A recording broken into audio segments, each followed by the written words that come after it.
All right, we're in. We're in the zone. I love it. Thanks for being here. I appreciate you driving to the East End. Thank you for having me. I brought my passport. It was all good. Oh, dude, I remember the first time. So my ex lived in Nassau County. I love how every time I do things, it just consistently It goes off. back to it. But it was like, because you're from Nassau County, she's like, I thought you guys had horses out here. And I was like, oh my God. We're gonna go local for this global podcast, but we have friends in Santa Mariches. Sure. They do have horses out there. Right. But that's like even further. Right. Well, because then you're talking about Manorville and places out like there. But that's, we could the gateway to the Hamptons, right? And that's what they like to call it.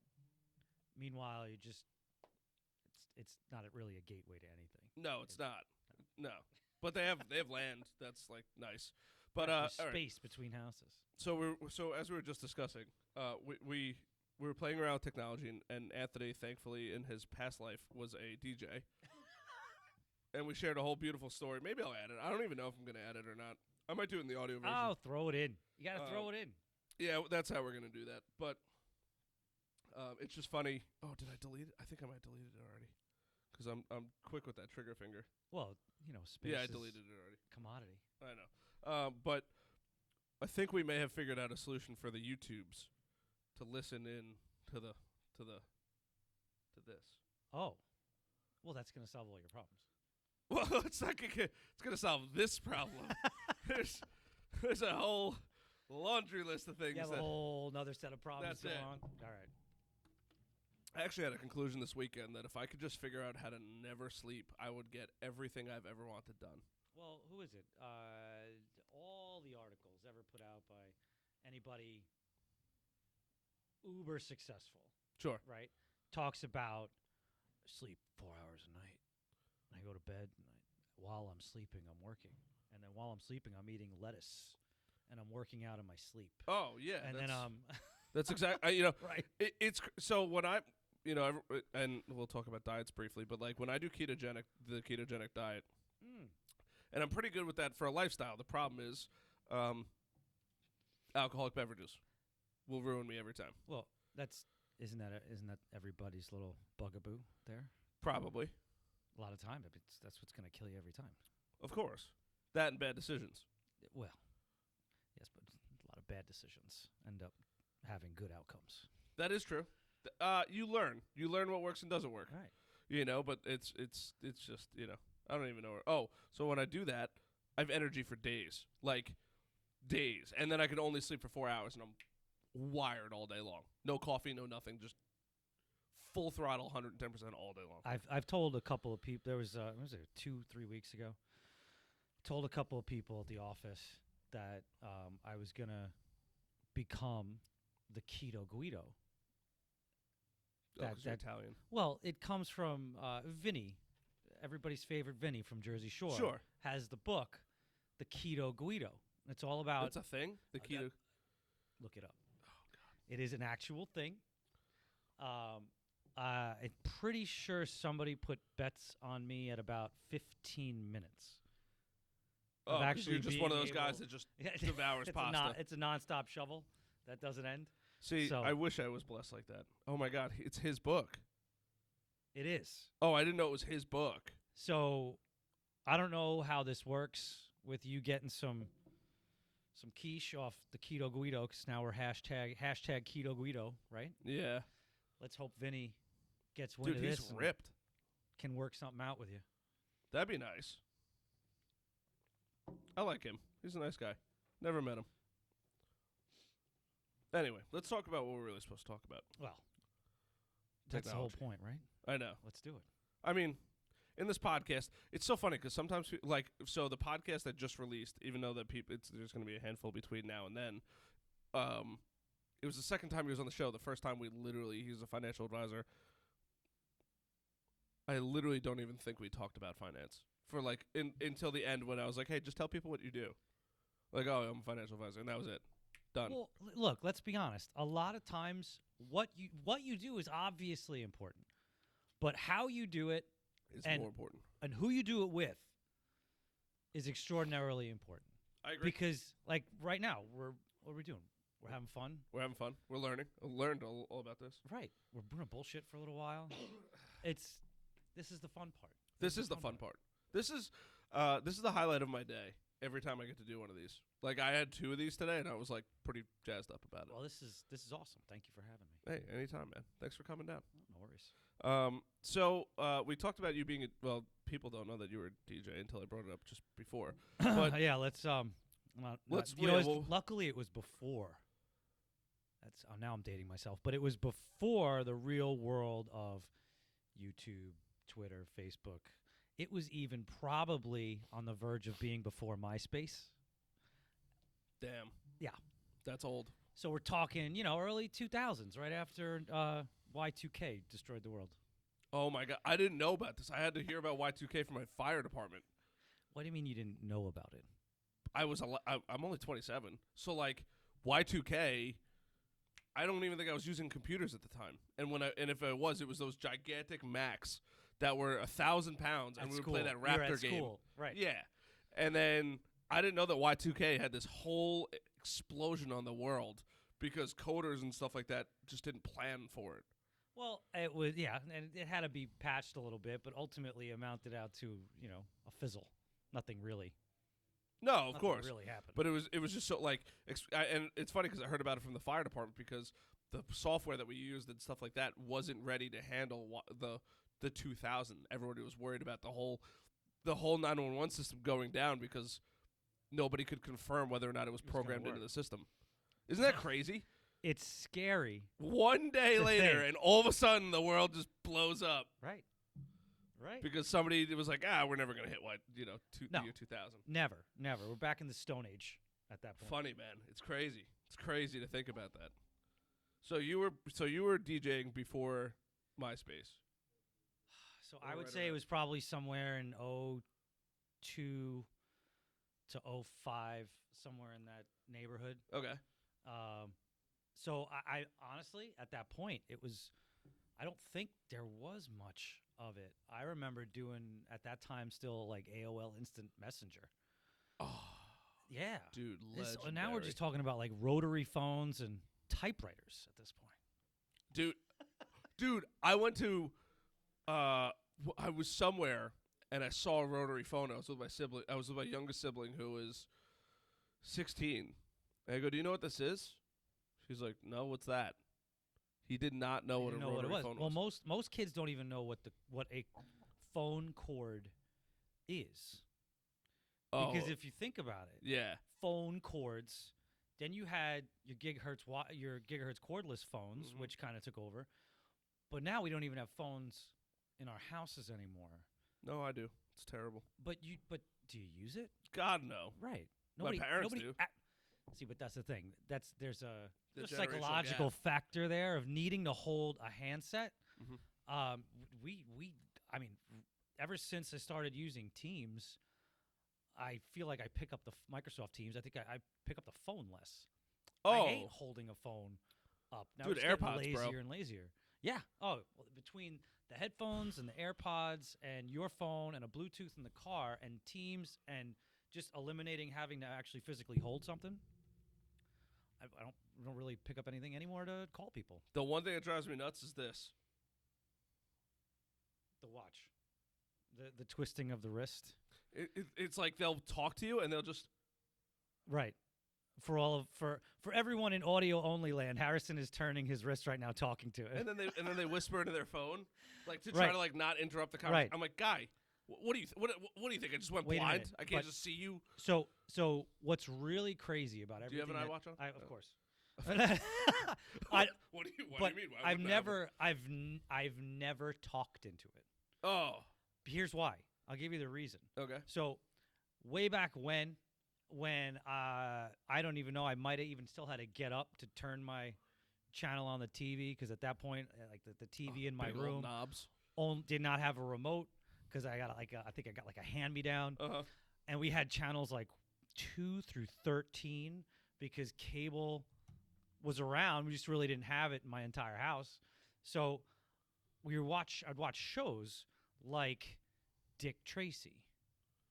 Now, you might not even know who that is. I do know who that is. Now, Dick Tracy's claim to fame. Do you remember what that was? No.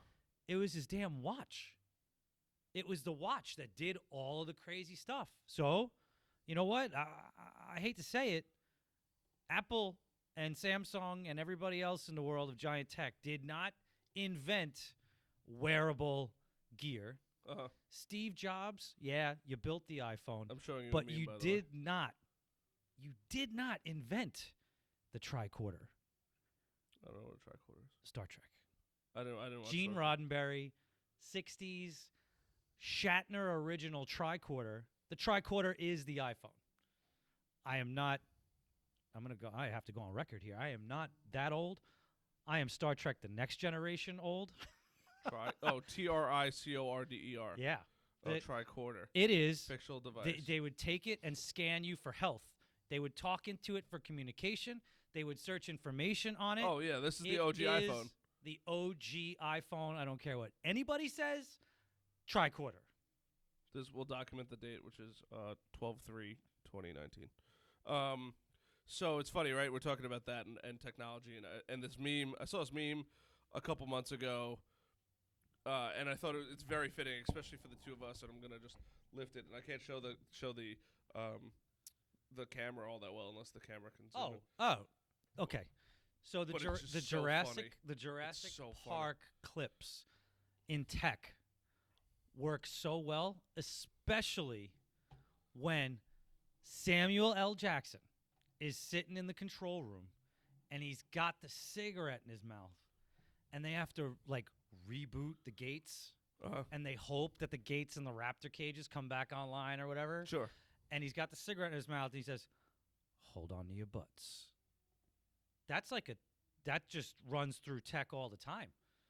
Because if you got to do some maintenance on something in a critical environment that you need to take down or don't want to take down, but it might happen. I was like, where are you going with this? You got to go, hold on to your butts. And that's what happens.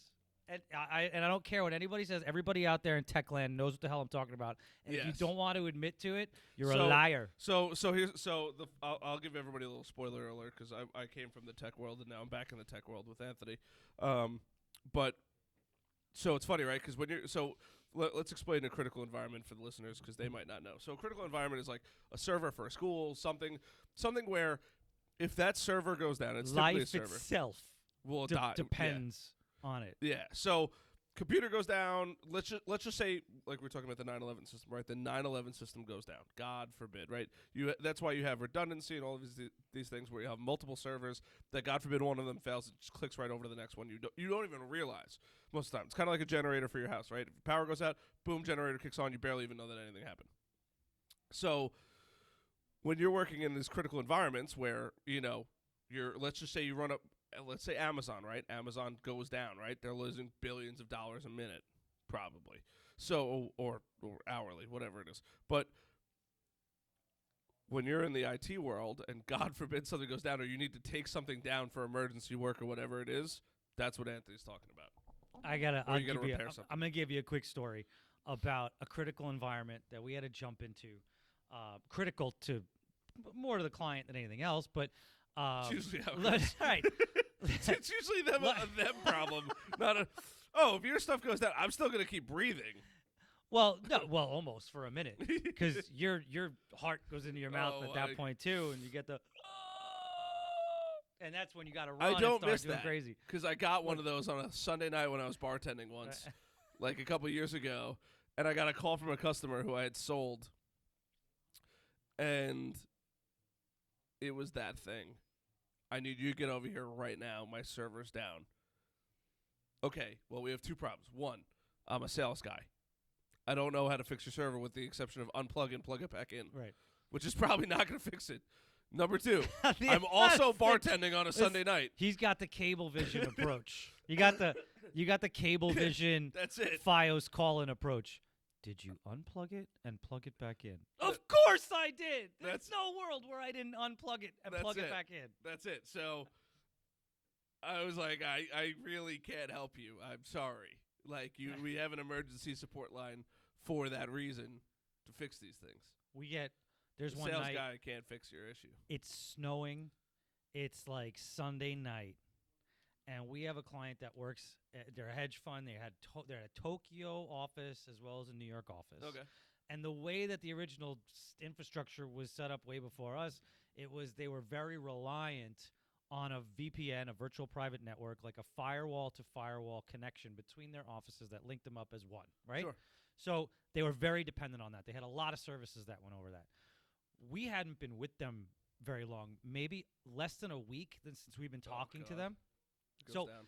we didn't have any part in it, but we're the only ones that they thought of to call to say, hey, can you come and fix this now? Yeah. And we're like, okay. So we made all of our scramble phone calls at that point. Sure. One of our guys, one of our really great techs at the time, was able to get there downtown in the city. He gets there, and one of the critical pieces of infrastructure, the firewall connecting to the internet that gives all of those services, was made by Yamaha. And I feel like I've been around, seen some stuff. Nobody, right? No one had ever heard of Yamaha building routers. At least at that point, we never heard. I still didn't even know about it. So all of a sudden, I'm like, they got a motorcycle in the IT closet. We got to we need some oil and we got a pull start for this thing. We could pop the clutch and get it going. So he finally figures out how to get in to the thing made by the motorcycle company. Oh God! It's completely in Japanese. Oh, I would have guessed that. The config is completely in Japanese. Oh, God. So this was just on the cusp of time when Google Translate, you could hold the app up to a screen, Legendary. and it'll translate it for you. Legendary. And it saves lives, especially when you're doing overseas work, right? Oh yeah. So it didn't have that. He did not have that. Luckily, the guys in Tokyo for the company were online. It was that time of night on Sunday, so it was already Monday. They're at work. There. Yeah.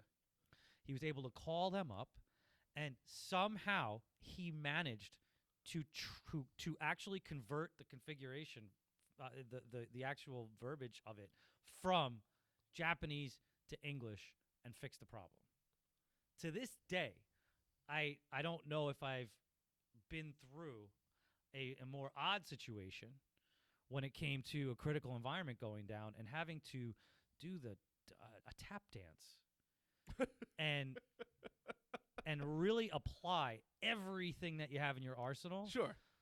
Not like just troubleshooting, not tech related, just to be able to all the figure out skills that you everything. could never acquire in school or anything like that. You had to put them you had to into play. live. You had to put them into play. Our guy, he did it, man.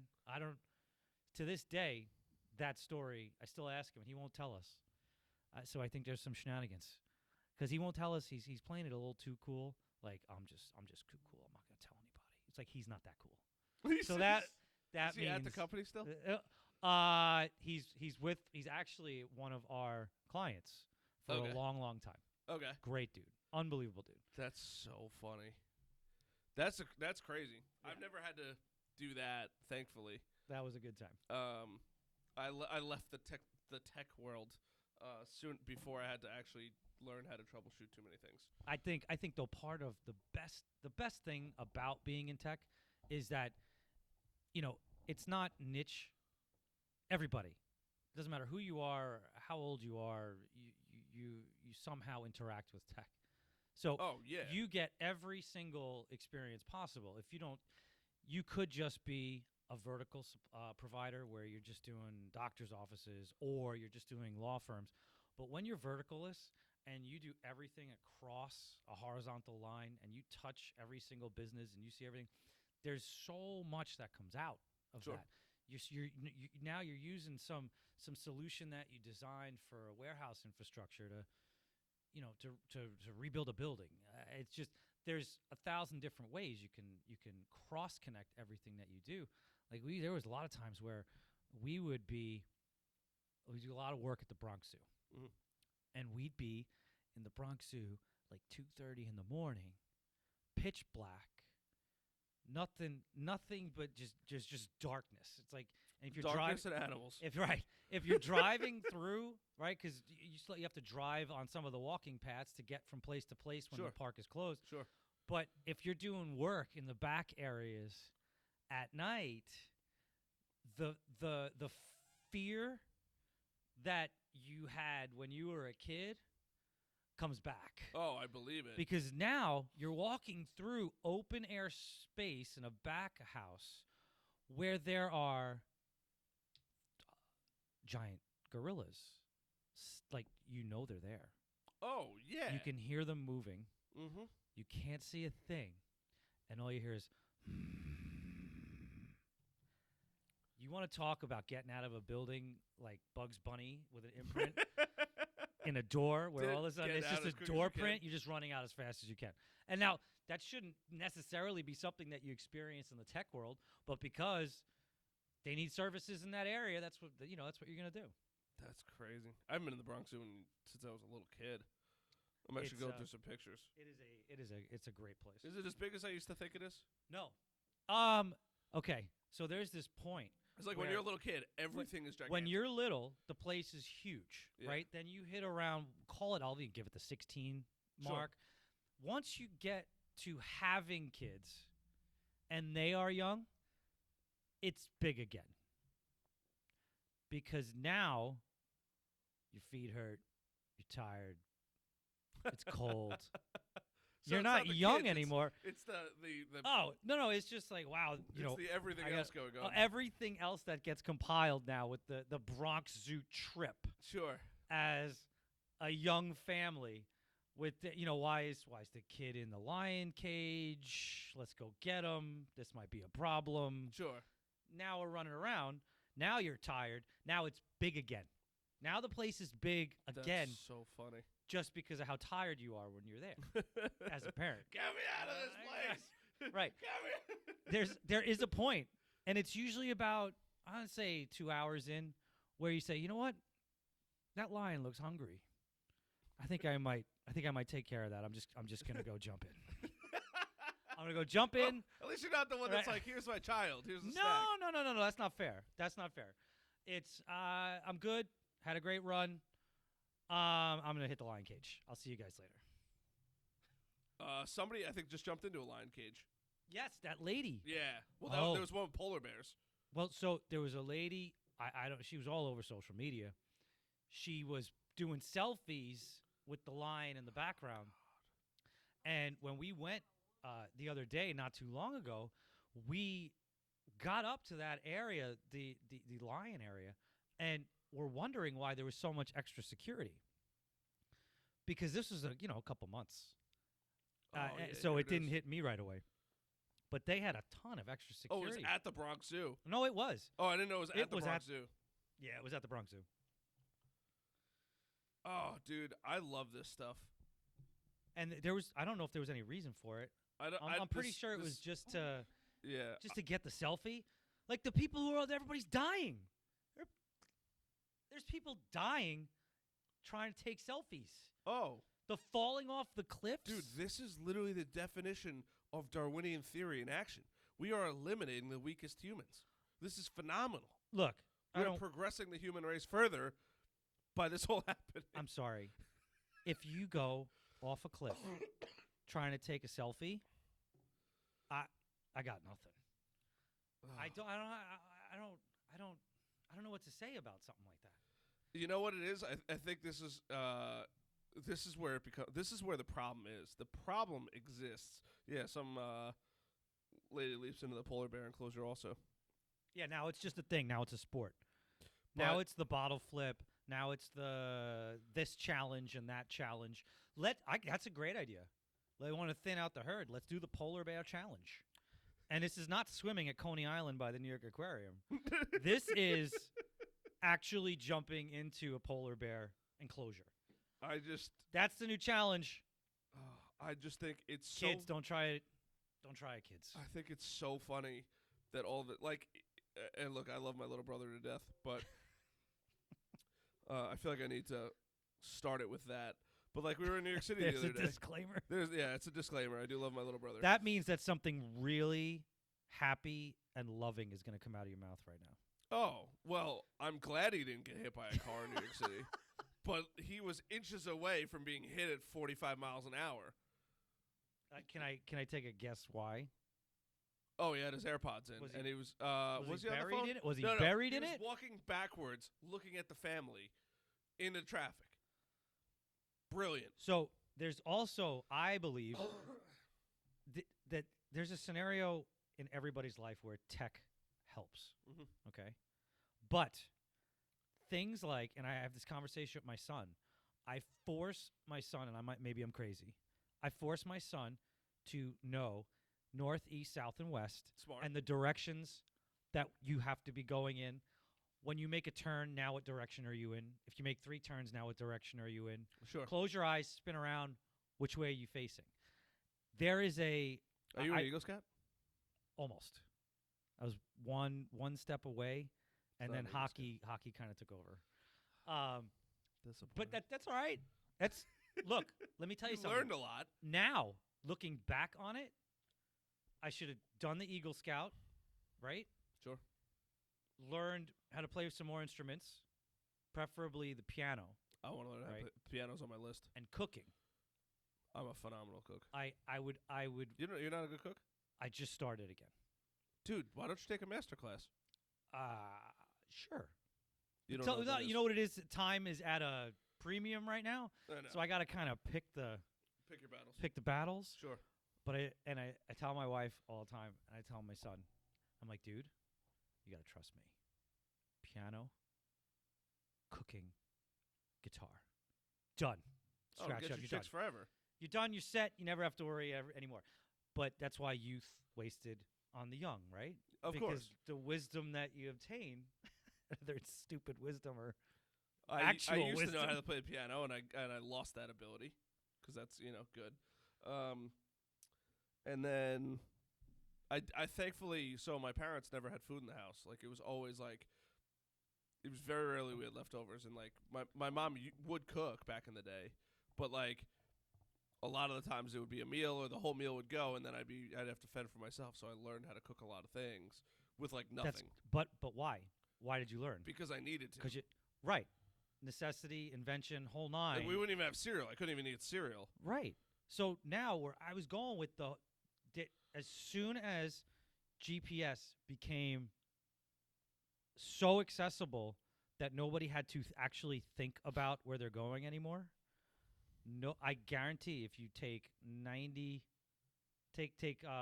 people, blindfold all of them, spin them around, 2 to 3 of them will be able to tell you which way they're facing after they take the blindfold off.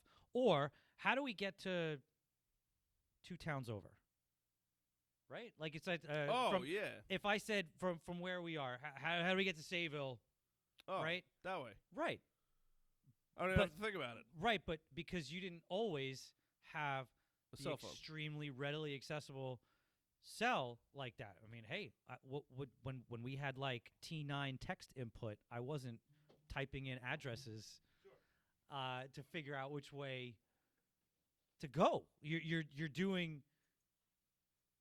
using your ability and your natural instinct and thought process to figure it out. Sure. And that's expanding then I think on your brain power as a whole. Oh, to find the Javits Center now, I actually open the compass on my phone because Waze doesn't route you correctly because it thinks you're in a car. In a car. Well, right, because then you got to know to go over to Google Maps, hit the walking button because then it'll eliminate the one-ways, the one-way streets. I just know Javits Center is west of Penn. Look. And then I open up my compass. There is no world where I'm saying that now, even coming to places that I can get to with my eyes shut, where I'm turning Waze on. Oh, yeah. I want to know where cops are. I want to know if there's construction or traffic. The data, the actual data that you can get from that makes life easier. But what happens when the cell towers go down, the power goes out? I mean, Hurricane Sandy, people's nails and fingers were gone because everybody's biting them off just because, oh my God, I don't have this for 10 minutes. So this is my backpack I carry every day. There's my nice little Leatherman with all my good gadgets. Totally necessary. I always carry extra rope because I'm a freak, and you'd be surprised how much I've used it. This guy's ready. Always, dude. Flashlight because you never know when you're gonna need So one. that's like, is that a zombie apocalypse style kit? Well, this is just like if I'm in a pinch and I need to get out. Yes, Well, I have a but backpack in my but like car. that, you can absolutely get. A lot of places, pretty. You can get a lot of things done too. Sure, right? It's definitely not the ideal bag, but it's definitely enough to get me by. I have a go bag in my car Right. that I keep with me just everywhere. between that rope, the flashlight. I mean, you're talking about way more. You're than 90% setting of yourself people. up for hero status to help somebody with something. No. Let's not get. Look, I'm a good person. I'm a volunteer fireman. I'm an Eagle Scout. I love community service. I love. Well, there helping you go. people. See, but it's in your natural. But shit hits the fan. You're all dead because there's no way I'm gonna die. All right, and I'm gonna throw out a reference. You might be too young. Are you like George Costanza in The Birthday Party, where the clown gets sets on fire or whatever, and he pushes the old lady out of the way to get out the building? I don't know what reference that is. I am too young. Oh no! I hope some people that are listening understand what I'm talking about. George Costanza, Party Fire. I guarantee it'll come up. Or Seinfeld, Party Fire, George, something like that. You'll get it. All right, yeah, here it is. So, it's 4 minutes long. That should be shorter than that. Yeah, we're just gonna skip through. All right, so fire in the kitchen here. But I think it's one of the most classic Seinfeld scenes out there. But I am the kind of guy, and thanks, because I'm an Eagle Scout and I'm also like a survival kind of nut, and I do enjoy a lot of that kind of stuff. I'm the kind of guy that if Long Island burned down, I would just hike it past New York City and you'd never see me again. Well, right. That's like Day After Tomorrow style. Gone, bro. Gone. Gone. Right. Off the map. You would never see me again until I knew society was back and I'd come back. Well, all the post-apocalyptics they all have their merit to them when it comes to the nightmares that could ensue. Yeah. And honestly, I don't even think it would take that much. Oh, all the God. Post-apocalyptic stuff is the bombs. You got your Terminator style post-apocalyptic. Internet goes down, bro. Right. Right. All it is if the economy is gonna come crashing, people are gonna freak out. Yeah, dude. You could lose 3 cell towers at this point, and everyone would go into complete uproar. Dude, have you seen people that lose cell phone service when they're on the phone? The Wi-Fi doesn't work. Ah, they're freaking out. A comedian made a joke about this, and he's like, he goes, modern technology. They announced, that they had Wi-Fi on the plane, and everyone was cheering for their, laptops and phones and all that kind of stuff. And then we got in the air, and all of a sudden the Wi-Fi cut out. He goes, talk about people that just thought the world was ending. Ending. Over the internet. Right. And it wasn't that long ago where you had to listen to those damn dial-up notes. Oh, dude, I remember like that shit. fax noises.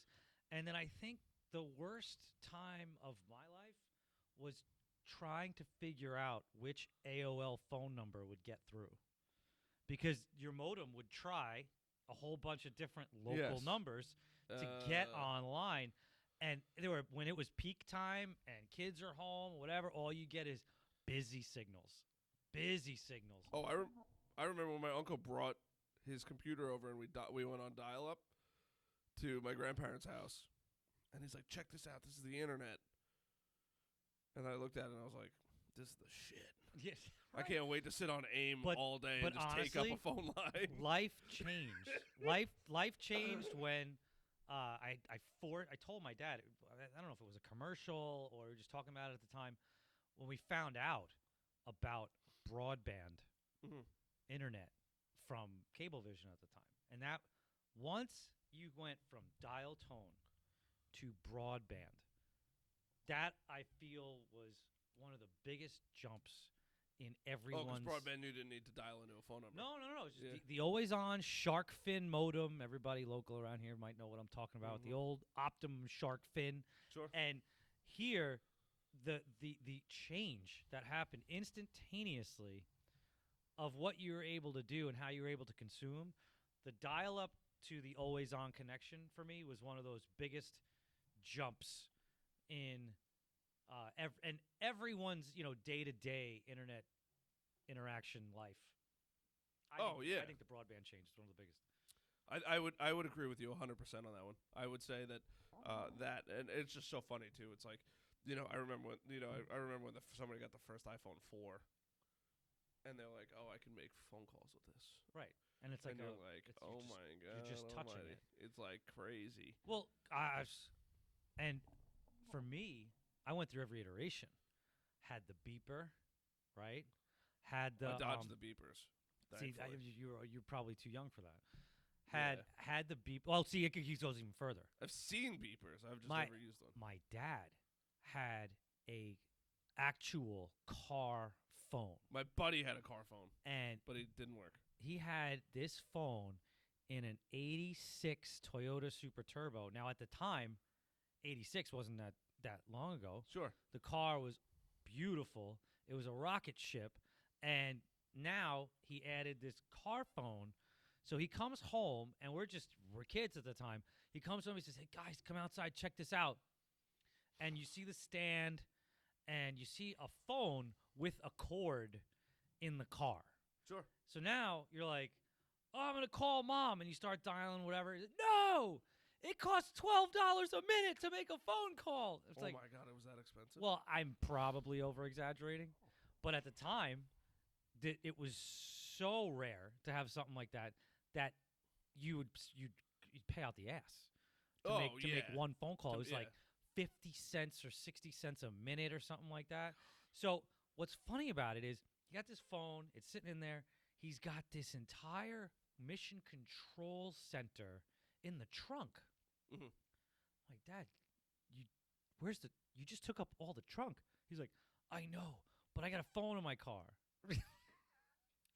To me, that was like, now looking at myself and how I am, was like that answer made more sense than anything I could ever. Oh yeah. I could ever think of. But now, if he wanted to take it out and use it, he had this case that was almost the size of a laptop that the phone would go on top of, and it was a giant battery and a handheld handle. Yes. And it looked military issue. Yep. And you could hurt somebody if you hit them with this thing. Oh, I'm sure. It was like a suitcase.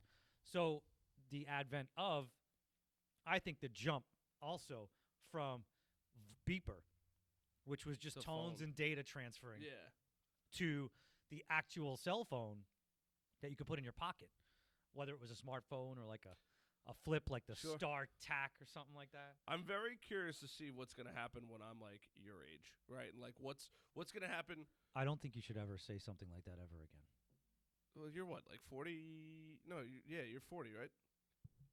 All right, everybody. Thanks. Have a nice day. This podcast was great. I'll see you later. But like, if you really think about it, that's what. No, I am 38. Oh, 38. I have not hit 40 yet. Okay, so you're 10 years old. Not right? yet. What's going to happen in the next 10 years? Well, the change is exponential. Especially now more than ever. It gets faster, and there's no going back to how quickly things evolve. Sure. So it took a while to evolve. Now things don't. Now we're day to day. Now absolutely day to day. And I'm waiting for Skynet to actually take over. LTE 5 or whatever it is? Well, whatever it might be. No. I mean, that's a Terminator reference. Like, once Amazon's AI or Watson in IBM become self-aware, like, right? That's like the whole apocalypse story. Right. Yeah, robots will be smarter than us. And well, the question becomes, what are they going to do? Well, did you see the Facebook AI? They turned it off, right? Yeah. It was like two. I forget what it was. Two computers. Yeah, two computers. They were talking to each other, and they were going so fast that in minutes they developed their own new language. And nobody could understand what they were doing, so they had to pull the plug. Yeah. Because now the computers are in gagoots, and if they left it plugged in any longer, we might not be sitting here right now. And it would need to learn from the internet. It's not even like it couldn't be on the internet. Right. It could, but it wouldn't be nearly as efficient. See, that's the one thing right now that we still have at our to our advantage, that all of this can still be thwarted by a pair of scissors or a fuse box. Right? Oh, yeah. So, like, if you're in robots the are taking over, you just shut down the cell phone tower. Good to well, go. we still have some control, but soon we're going to rely so heavily that we're going to give up all that control because we always do. We give up control for convenience. I think there is a good merit sometimes to giving up some control for security and physical security, but when it comes to convenience, we have to beware of that very fine line of allowing the iPhone, let's say, to have access to everything or know my location all the time or this or that. You just have to assume at all times that somebody meaning a system, some system knows where you are, all knows what you're doing, and knows what you're saying. And if anybody believes Facebook and Google, right, and if anybody believes that Alexa's microphones are not hot at all times and collecting data, you're silly. Fool. You're silly. Because if I'm just talking in my house and all of a sudden my Alexa-enabled devices or devices that have hit my IP addresses that have now become this pool and this digital footprint of where I've been, if you're telling me that all I said was laundry detergent or even something even more obscure than that, I don't know, Pirelli tires. If I said Pirelli tires in my house, I guarantee or even now, who knows? I'm going to get an ad. You're going to somehow get an ad driven to you. Yeah. Which, whatever, there's convenience factor there. Yeah, because you don't. But if everybody doesn't believe that somebody can hit a button and listen to everything at all times, they're crazy. We're crazy. We're all too connected. Everything's all connected. Do you know people that don't get Alexas because they think that they're afraid that it's going to listen to them? No. I do. I've met people that are. So there's an age line there. And I've seen the age line. Fact. Right, and it's not across the whole board because I think my parents talk to Siri at this point more than they would, actually physically do something. Be it just dialing the number. Siri's got to get better though. Siri is. But as soon as you can talk Apple, if you're to listening, things, step that up. All right, I'm not saying that Amazon's better, but your product is subpar at best. No, it's absolutely. Never been all that well. We know Tim Cook is a listener to this program. Oh. You know he's listening, Tim. Fact. Tim, listen. Let's step it up a little bit. Yeah. And I think he's going to listen to us. I mean, two dudes sitting in a warehouse, probably. Well, he used to. Well, not him. Maybe him. His ex-boss used to be dudes sitting in a garage. Is that mind blown right there? No. Maybe this is the. Dude, why do you think I'm in here and not in an office? It's creativity, bro. Actually, the real reason why I'm in here and not in an office is because I was gonna go get an office at a Regis, and they said, I go, what is your policies on drinking? I was like, because I have a podcast, and if I'm gonna rent a room out, I'd every once in a while we'll indulge in beverages, as you've seen my bar. And they go, oh, if we see any alcohol, you're evicted immediately. And I was like, are you serious? Okay. Like, what? So let's start a little thing, and I'm not a frequent flyer of WeWork, but WeWork itself has decent environment. We do have a couple of clients that are co-works, like a WeWork. Sure. And one of them in particular is part of their spec. There's beer on tap. Yes. With glasses ready to go, and it's just set up waiting there for you. And we had one of our first offices as a company was in a Regis space, and the space was nice, but it always felt a little cold in a way. It wasn't built on the idea of interaction and collaboration like a WeWork or an open space co-work might be. Sure. And when WeWork the last couple of months has gone through their decline, the CEO. You mean their self-implosion? Oh my God! Wow, that guy. Do you see this, man? I'm gonna strap all this dynamite to myself, and we're gonna blow it up from the inside out. But what's really sad are the people who are paying for what, Adam Newman decided to run away with the amount of money and selling things back, and there's a serious disconnect. He got bought out there. He got bought out from his own company for what, $6 billion? I don't remember the overall number. I thought it was double B's. I thought it was like 12 $12 billion he was worth or something like that. It was a crazy. There was an interview with the CEO and one of the founders, I think, of Regis, and they've been around for a really long time.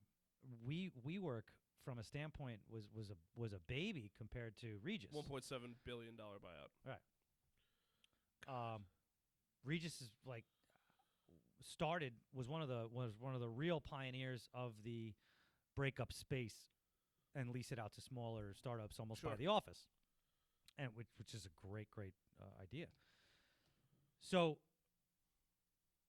Regis was asked, the founder, and I think there were a couple of other C-levels from Regis that were interviewed. I think it was a Bloomberg piece. It was really great, and they were asked, what is it? What is WeWork doing to get this valuation when they don't own any? They didn't own anything. No, they leased and then released. They didn't actually own anything. So where's the valuation coming from? I personally, the valuation for me came from what people valued it at.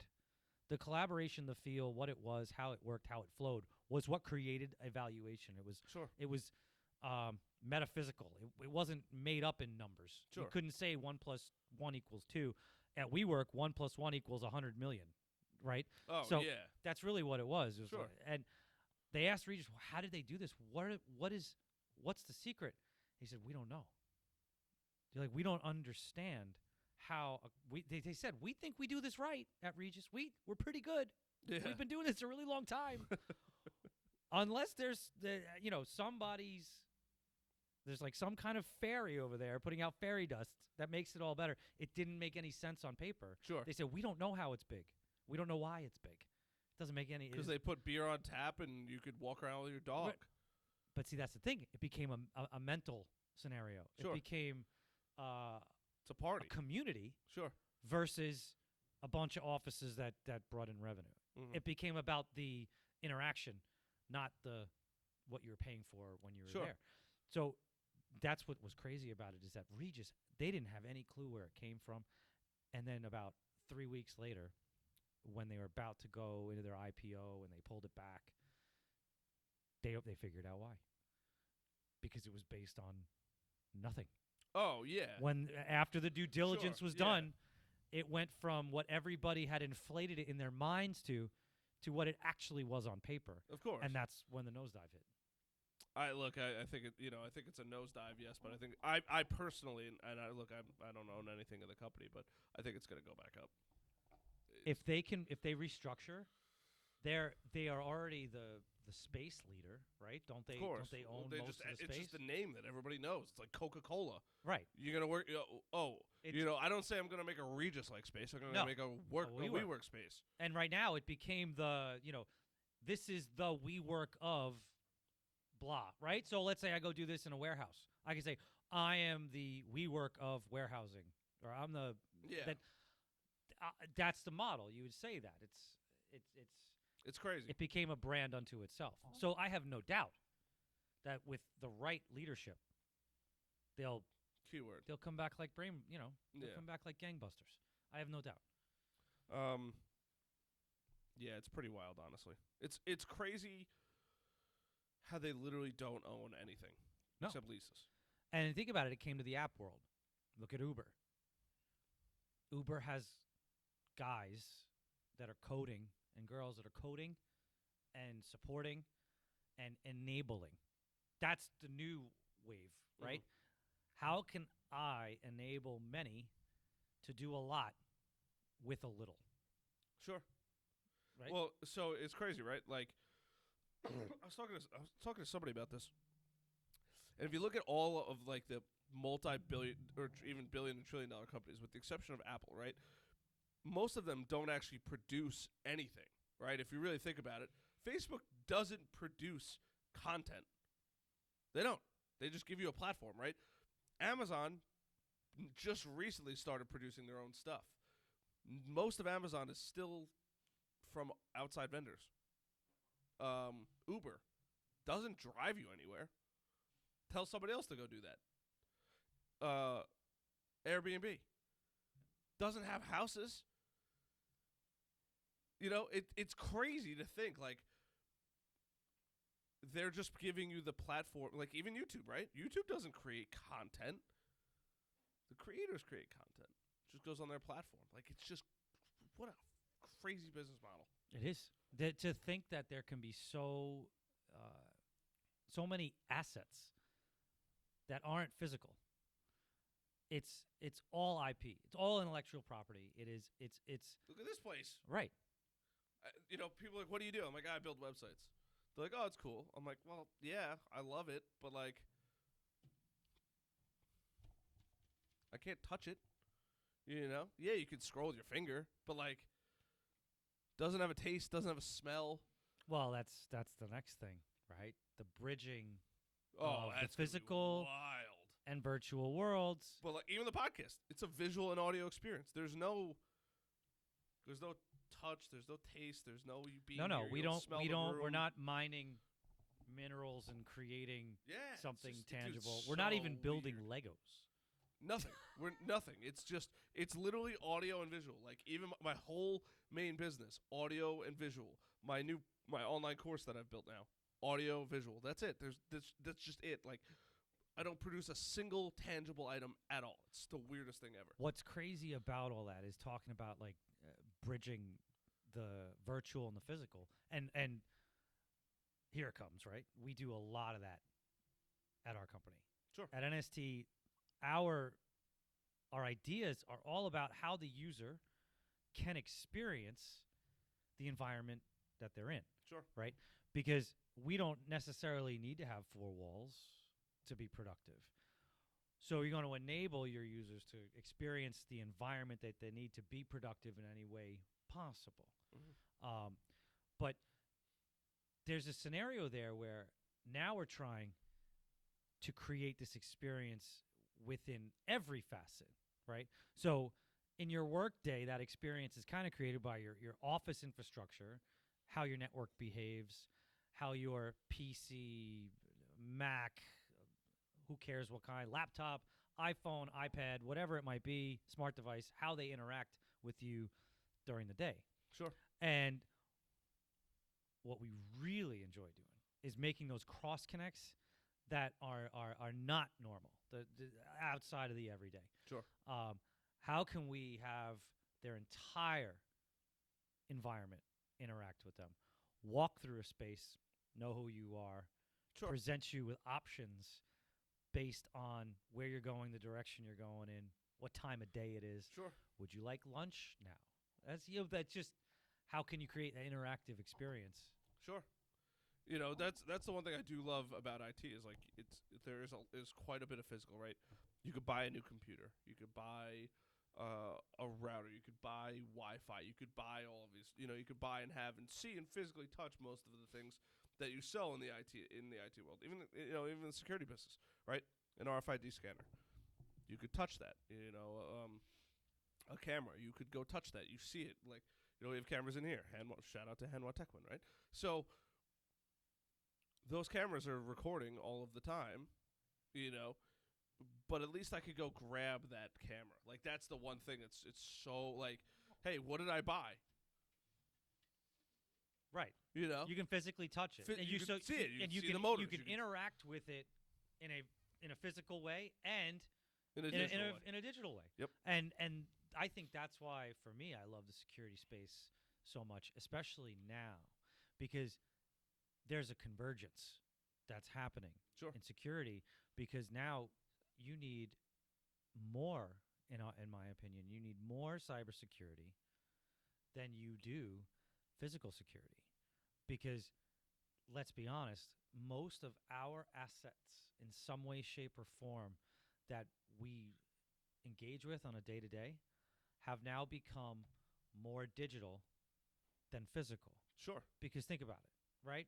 My iPad, my laptop, if either of those just got destroyed, got stolen, got lost, it would be an inconvenience. But because I can connect up to those servers that have all that information, the device kind of just becomes... It's a portal. Throwaway. Sure. It becomes a but that information, your bank account, the list of what you were trying to do, the calendar of your life that now used to exist in this paper space does not anymore. It exists in a digital space. So the need for advanced cybersecurity, and not only that, but for the love of God, the user awareness. No, that's not FedEx. Don't click on that because that's going to ruin your life. And then you're going to have to pay $10 million to some guy named Sven. I feel like you've done this before. In some crazy Eastern European. Can you hook us up? By the way, the problem with that is Sven is probably something in the Nordic realm. Russia. Well, I don't know why. I got a reindeer. I know why, because Frozen's always on in my house. Oh, that's right. We were talking about this last time. Oh, it just all right. All right, let's get that out of here, right? So we got this. We got a Nordic thing, but I'm trying to hit the whole Eastern European hacking world. Sure. Of no, the other guy on the other side of the room didn't send you an email because it's in a different language. You don't absolutely need to click that link, Mom. It's just my parents called me up. They're like, Harrison. I'm like, yeah, and they're like, Bob, she got a phone call. Bob, she's my grandma, and Bob, she's Polish. Isn't Polish, so we call her Bob, because that's grandma in Polish. Okay. And she's like, Bob, she got this phone call saying that the IRS, she owes the IRS thousands of dollars, and we don't know what to do. I go, this is what you're gonna do. And my mom's like, I have her on hold right now. We got to figure out something to do right now. What do we do? I'm like, you're going to do this right now. You ready? She goes, what? I go, tell her to hang up. Right now. Right. They're not reading her mind with the phone. And they're like, she's like, no, there's got to be more. I'm like, no. They're social engineers. They have to extract information from. Look, what's crazy is how tech has evolved. But hackers have not only evolved because of tech, they've evolved just because they've evolved. The way that they go about extracting information from people who don't know every single sign to look for, it's almost elegant. Sure. It's horrifically elegant. The things that they say, the way that they drag you in.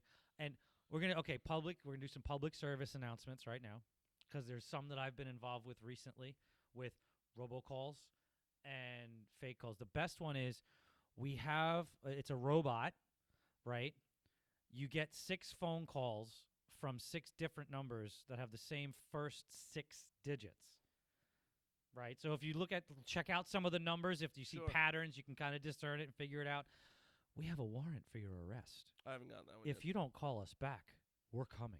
Oh, I always call back. I get so excited. I love it. I had one dude try to get Notice, everybody, that's fake. Just hang up the phone. Yeah. Don't do what I do. Do as I say. Don't do as I do. What do you do? Oh, I call them back every time. Oh, you mess with them? Oh, dude. Have you seen those? The mess with videos are funny. Oh, it's not even that. It's like I love it. I love seeing how far I can go. Like, because most of the time, like... Well, that's the new battlefield. We don't... As countries, if you think about it, we don't all get into a Game of Thrones formation. It's a shame. And sling catapults. We have guns. At each other. Anymore? Nobody does. No one does that. Nope. It's sad. Everything is smaller. Everything got smaller. Sure. Wars got smaller, but how wars are conducted are smaller too. Yeah. Now they're direct, 1-to-1. Like the other day, I get, "Hi, this is Siri. We need you to call us back at Apple support."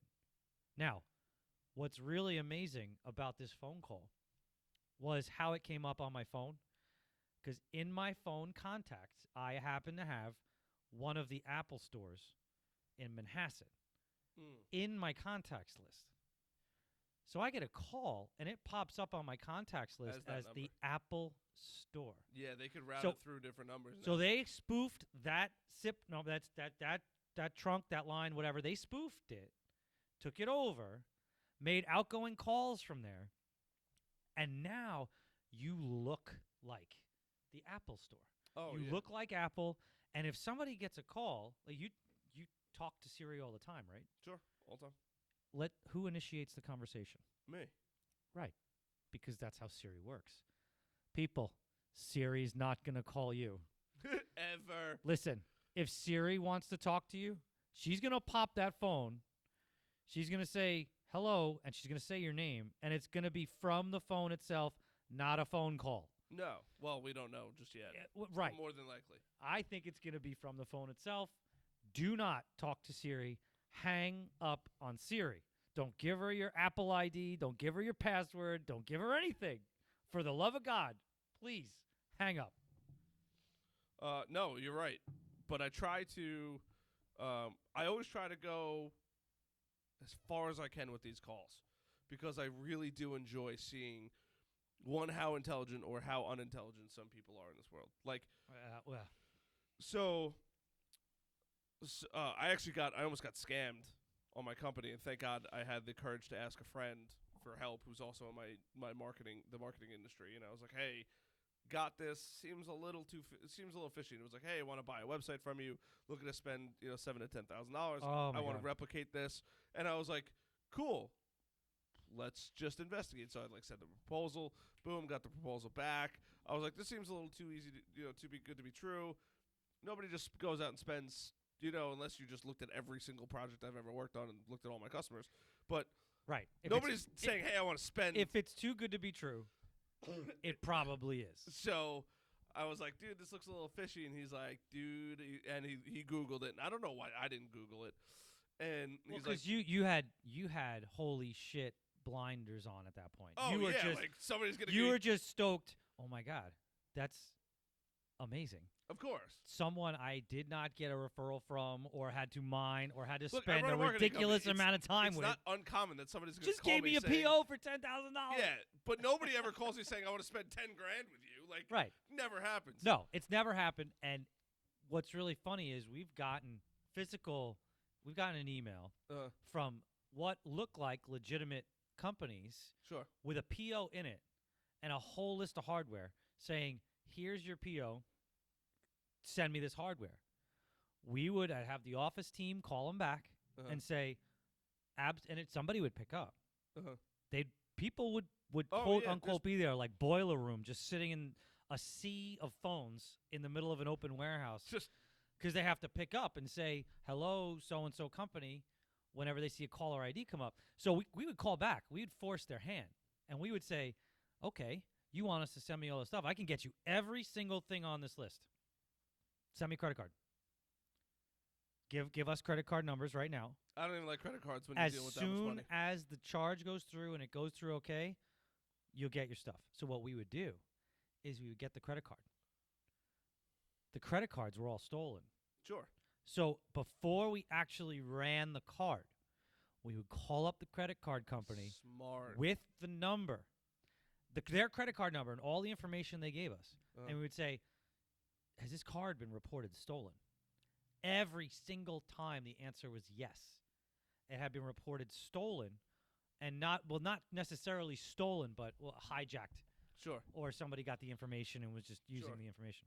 So now we would also give them the phone number that they called from. So they know to. And the credit card company would then take it to the next level where their forensic team would actually go after the hackers in the opposite direction. That's awesome. It was cool. It was cool to find out about that. That's crazy. That's amazing. Yeah, it was fun. Yeah, I love it, man. I just something. There's nothing, even him, it's just because he knows it pretty well, but it's just so. It's like a different level of fun. I really don't know how to explain it because it's like oh let's see how far we can get this one to go. Well, it's because it goes back now to everything's getting smaller, but while everything gets smaller, your reach grows. Oh, yeah. So now we can do anything we want anywhere at any time. Doesn't really matter anymore, right? But back in the day, you're cordoned to your area and what you had available to you, right? So and that's it. That was it.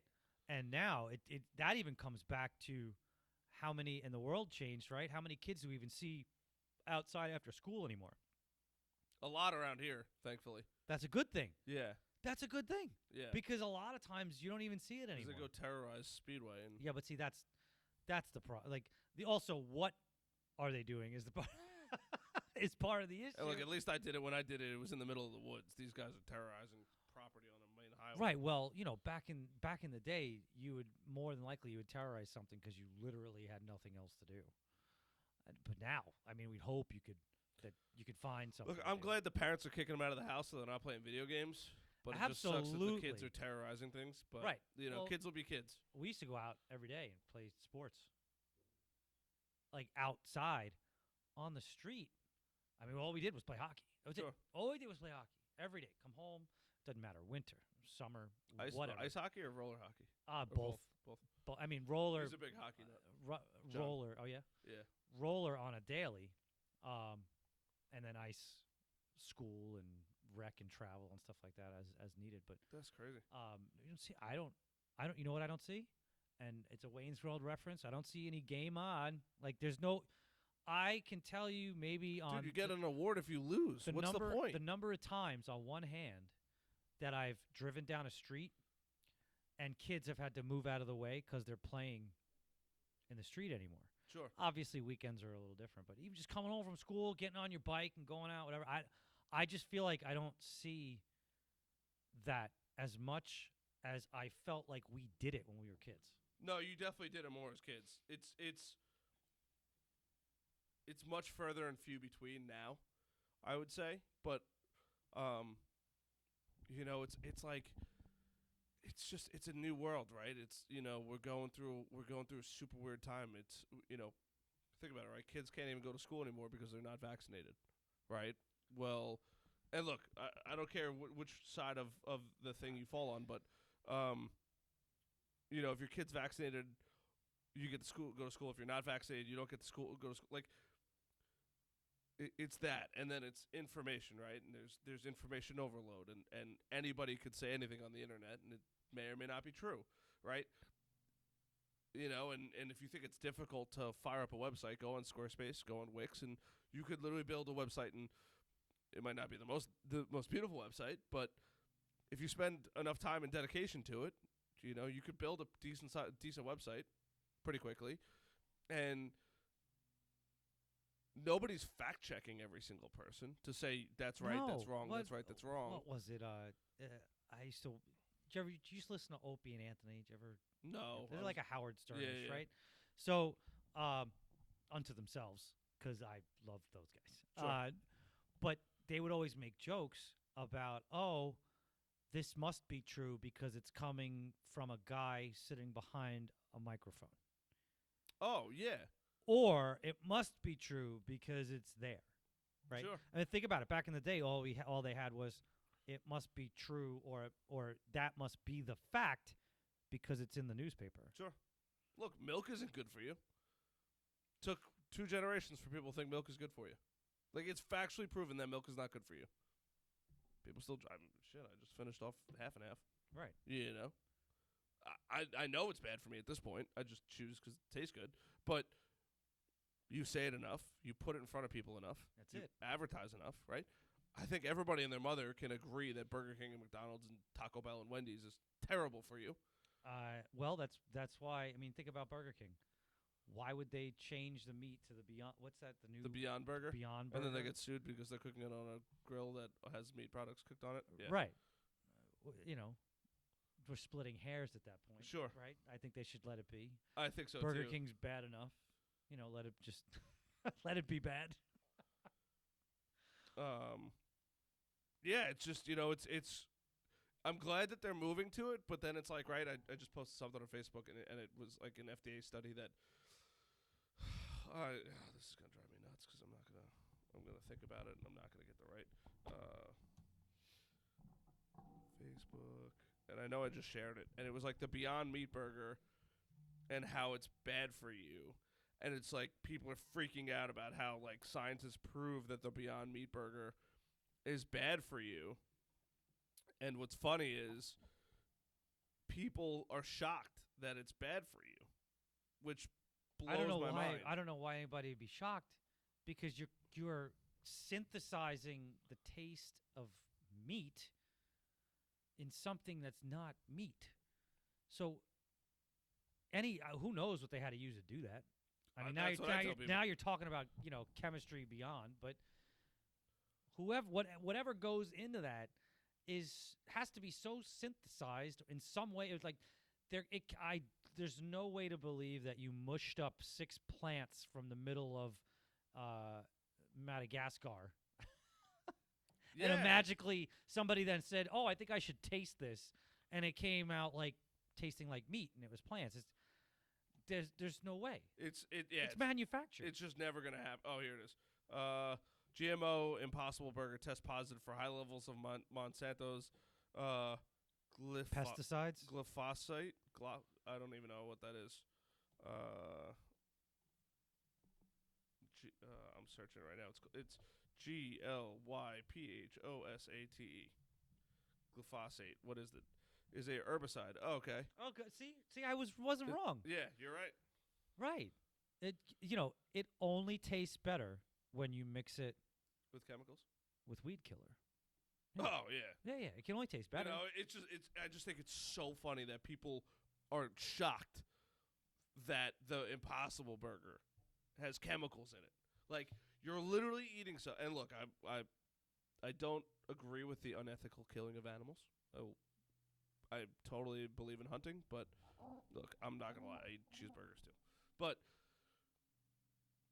you can't be shocked when something like this happens, when it's completely made in the lab with chemicals, and you're taking plants and making them taste like a living animal. There's no salt, there's no pepper, there's no amount of turmeric or cumin or star anise that you could possibly combine that's going to give it the taste and texture and touch of meat. It's just, at least at this day and age, it's not going to happen. No, it's not going to happen. And I don't know why meat can't just be meat. Well, dude. Don't even get me Can't it started. just be meat? Well, commercial farming, we also have the worst diets in the world here. Look, I get it. Oh, okay. Do you remember the McRib? Oh, yeah. Okay. They just brought it back. I'm sorry, what? Yeah, I'm pretty sure McDonald's just released the McRib not that long ago again. McRib. Oh, my God. It comes up with a McRib finder. Yeah, I'm pretty sure.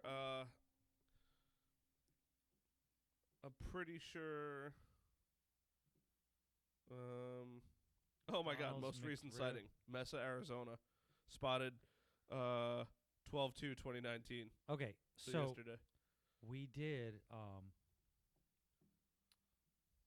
a lot of work in Germany, and I'll never forget. It was, I think, one of the first times I ended up outside Dusseldorf in Germany, and I got there, and it was very late. Nothing was open. I in the rental car driving around, nothing's open. I see a McDonald's, right? And they were open, lit up, ready to go. Excellent. Go to the drive-thru, and I start squinting because I'm looking at it. I see McRib, and for me, I don't know what it is, but I don't know what. Look, I know it's bad, but it's just so good. I don't understand. I never really cared for a McRib. So now I see McRib. I get 3 of them. Oh my God! 3 McRibs. Back to the hotel. Kill them. Go to sleep with a smile on my face. All right. The reason that they have the McRib in Europe and not because I had to ask. Sure. I don't remember when or where I asked. It was one of my McRib excursions in Germany. Why do you guys have the McRib here and we don't have it in the States? Sure. And the answer, at least over there, is that their meat is better. Oh, yeah, because it's not. It's in the United States, we're the only place in the world that you can have genetically modified foods. Right. It's all controlled everywhere else. Yeah. The reason why Imagine we couldn't a government apparently agency in the United States actually doing their job. Well, there's some, yeah. Oh, we don't want to talk about fiction on this show, do we? We would both like to keep our jobs and not piss anybody off today. No, well, The scenario for me is I don't care who does what, just do something. Yeah. I don't care who does what, just do something smart. That's it. Done. I'm happy. Happy. So I'm pointing to John because John and I we travel a lot together for work, and we were in DC, and we rented those little like electric scooters that you jump on. Yes. Whatever, like bird. They're called birds, lifts, whatever. Spins. They're scattered. I was in all over the DC place. not They're too long ago. amazing. You can almost trip over one whenever you're stepping. Yeah, at they're this point. fantastic though. They're great. I love them. Big fan. Huge. So we're riding on these things, and John goes, "Oh, look at that! Look at that building. It's broken, or something like that. It's damaged or whatever. Whatever. I think he said broken, and it was so funny. I go, "Oh, that building's broken." I go, "Holy shit! We're in DC. I feel like a lot of buildings, I go, especially the stuff inside. A lot of things are broken here." And he just starts. We both just start laughing. I'm like, and like we're driving past like the Treasury, right? And I'm like, oh, look at this gigantic building. It's broken. The whole thing is broken. We drive past another building, whatever it was. I'm like, oh my God, look at this gigantic building. It's broken. And everything inside is broken. So and it was just this constant joke of just how everything is just broken there. I'm just do something. Just, are you a doctor? No. Just do something. Right. Just do something. Is there a doctor in the house? Not for that. No. There's no fixing that. Not for that. All right. So back to technology. Let's as we're wrapping this thing up here. How'd you get into the security space? I think I asked you this on the first one. Man, I think it was. I mean, honestly, I think all of it was by accident because my background is really more formal background from study. We'll call it trade or whatever you want to call it. Is architecture. Sure. So architecture school, 5 years. Took a couple of the tests for getting the stamp, and then kind of fell into tech just because tech always came easy to me. Sure. It was always the thing that I didn't. It was more not the job. That wasn't the job. That was the fun part. Sure. That kind of thing. So for me, being from the architectural space and the physical space, it just kind of flowed naturally. Sure. And what's crazy is there's some certifications that I obtained where one of the prerequisites was you either had to do X amount of actual work, and one of the alternatives was a 5-year architectural degree. Mm-hmm. And I thought that was great, that there was the connection made there just between spatial awareness and how things get laid out, how a form grows from nothing in a physical space. But then now we're mixing that in a digital and virtual environment. Sure. So for me, it kind of came naturally. It's just a matter of we're building something, right? Is it a physical construct or is it a digital? But now you have to think about it. We have to build a physical construct to house the digital construct. Sure. So now we're talking about putting up some sort of structure, building out a room and infrastructure, racks and electrical and cooling, sure. Everything's got to come into everything play. that goes into it. Then now you're going to build what goes inside of it that has another level of operational status. Sure. Because now we're building something else that's utilizing all that physicality. So for me, I got into technology by accident, building my own computers, building my own servers, having fun with it. Sure.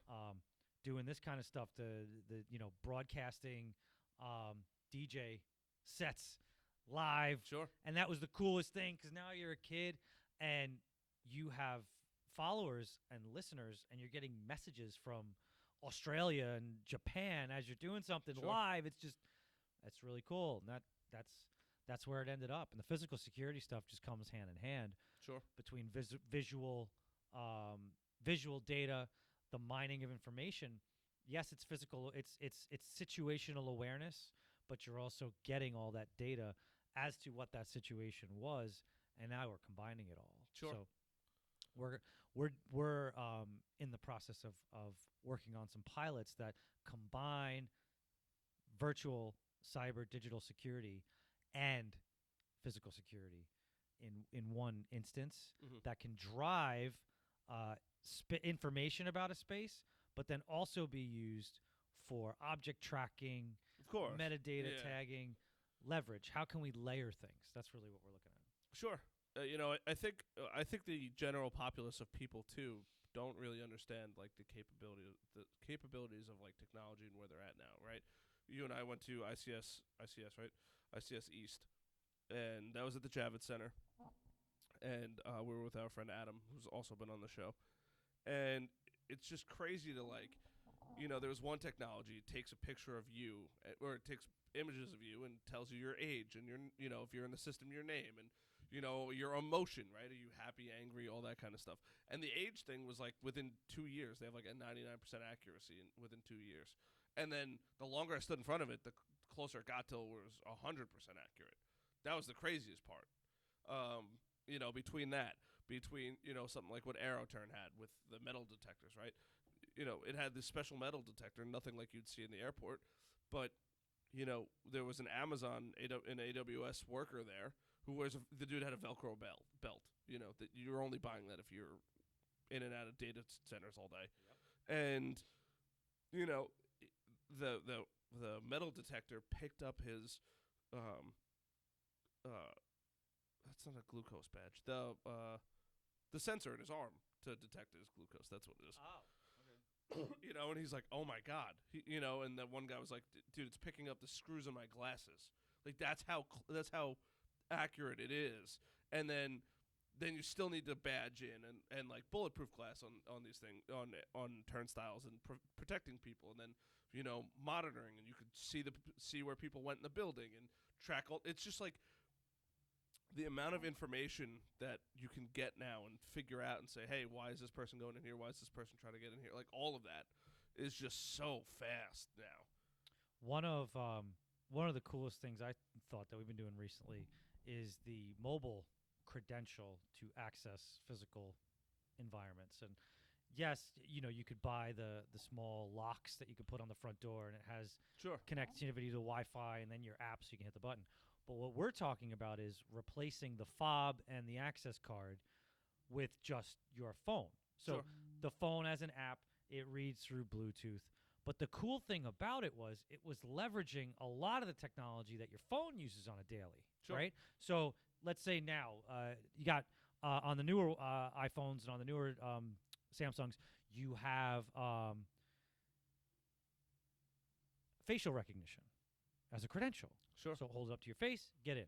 So what would happen now because of that is the phone would have your access card built in a very secure app, and a secure certificate that will go in the app that acted as the signal for your access card. So you take your phone, you put it up to the reader, you can just put it up, or you can twist your wrist like you're turning a key, and that would unlock the reader. Now, you can make it on the app where in order for your access card to become available on your phone, you first have to credential into your iPhone.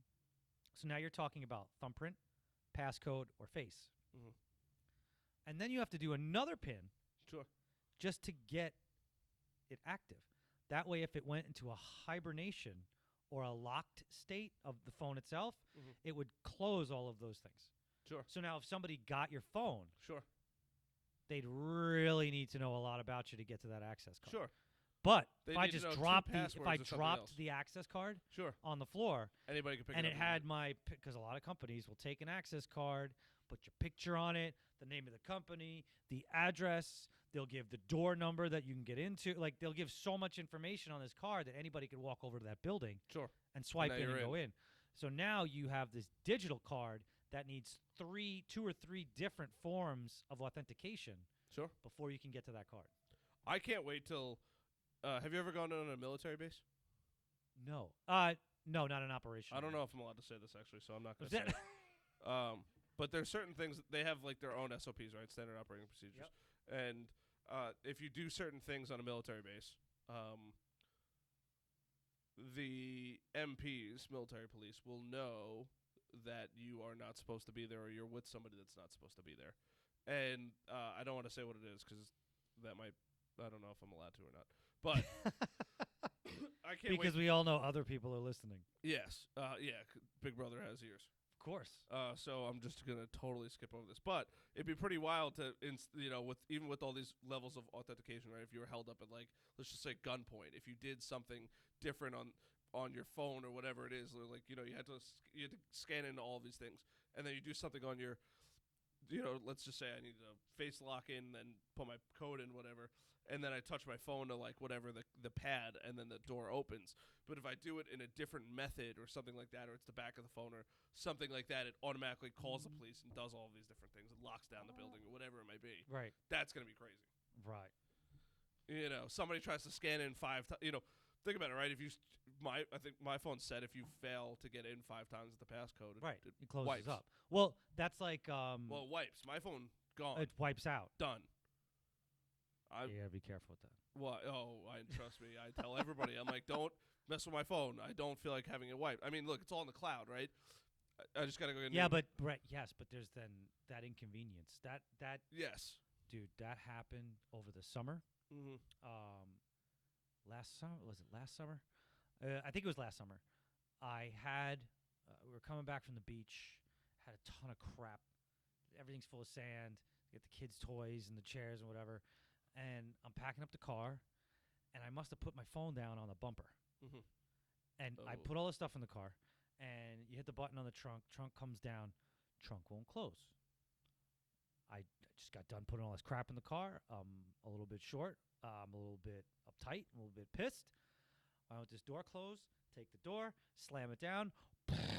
Phone explodes. Oh God. Phone explodes. Sure. Now, here's the great part about this. Where the screen got hit, it was creating what the phone thought was a touch on the passcode. So now the screen's pushing on the passcode whenever the phone comes out of lock, God. and it went through it so many times That'll wipe your phone. that it wiped the phone. Oh. Well, I mean, you need. I guess you could have replaced the screen. So the crappy part was the phone hadn't been for a month backing up because I had it was a newer phone, and I didn't engage one of the settings. I don't know, maybe I hit skip or maybe I was just in a fog when I went over it. So I was back a month. I was back a month, and you know what was worse? The feeling of not having that phone, that information. It was like it's just might as well take my leg off. I cannot wait. I tell this, and that's a problem if you think about it. That's not good. It's not good for your health. It's not good for anything. Yeah. How many phone numbers do you remember? Like none now. We used to, I remember my God. original I house used to have phone 30, number 40 numbers in your my head that I could just bang out. My original house number. Dude, I don't even remember my social security number most of the time. You know what's bad? I can remember that and my driver's license number. I don't know that. I think just because when I was a kid, I was always getting, like a ticket for something here and there. So I don't know why my driver's license number became committed to memory. God.